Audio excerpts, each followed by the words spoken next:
আসসালামু আলাইকুম রহমতুল্লাহি বারাকাতু। প্রথম শ্রেণীর প্রিয় শিক্ষার্থী, তোমরা সকলে কেমন আছো? আশা করছি মহান আল্লাহ তাআলার অশেষ রহমতে তোমরা যে যেখানে আছো ভালো আছো এবং পড়াশোনার ভিতরে আছো।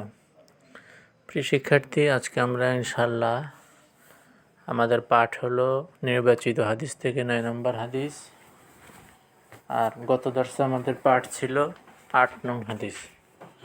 গত দর্শে আমাদের পাঠ ছিল 8 নং হাদিস। তো প্রিয় শিক্ষার্থী, নিশ্চয়ই তোমরা গত দর্শে আমাদের যে বাড়ির কাজ ছিল তোমরা তা পড়েছো, মুখস্থ করেছো ও লিখেছো। তো সকলেই তোমরা তোমাদের নির্বাচিত হাদিসের 9 নং হাদিস খোলো, আমরা ইনশাল্লাহ সেখান থেকে পড়ব। আর যাদের কাছে বই নেই তোমরা আমাদের স্ক্রিনের দিকে তাকিয়ে পড়া ধরো। বিসমিল্লাহির রহমানির রহিম। আন আবদুল্লাহি বিন আমরিন রাদিয়াল্লাহু আনহুমা عن عبد الله بن عمرو رضي الله عنهما عن رسول الله صلى الله عليه وسلم قال لا يحل لرجل أن يفرق بين اثنين إلا بإذنهما.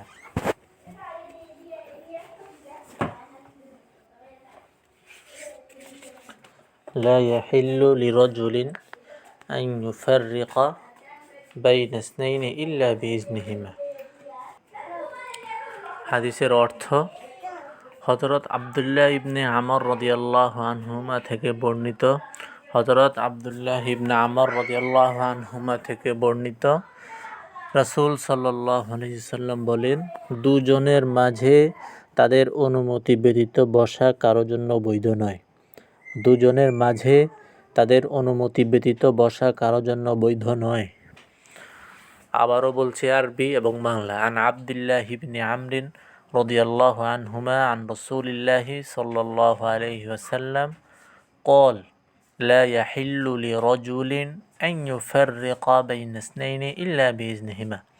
হযরত আব্দুল্লাহ ইবনে আমর রাদিয়াল্লাহু আনহু থেকে বর্ণিত, রাসূল সাল্লাল্লাহু আলাইহি সাল্লাম বলেন, দুজনের মাঝে তাদের অনুমতি ব্যতীত বসা কারো জন্য বৈধ নয়।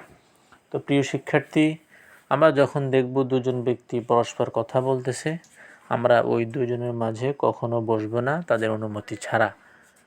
ইনশাআল্লাহ আমরা এই হাদিসের শিক্ষা আমাদের বাস্তব জীবনে প্রয়োগ করব। তো প্রিয় শিক্ষার্থী, তোমাদের বাড়ির কাজ হলো তোমরা হাদিসটা অর্থসহ ভালোভাবে মুখস্থ করবে ও খাতায় লিখবে। এবার তোমরা এর ছবি আমার ইমোতে পাঠিয়ে দেবে ইনশাআল্লাহ। তো আজকের মতো বিদায় নিচ্ছি। ইলাল লিকা। আসসালামু আলাইকুম ওয়া রাহমাতুল্লাহি ওয়া বারাকাতুহু।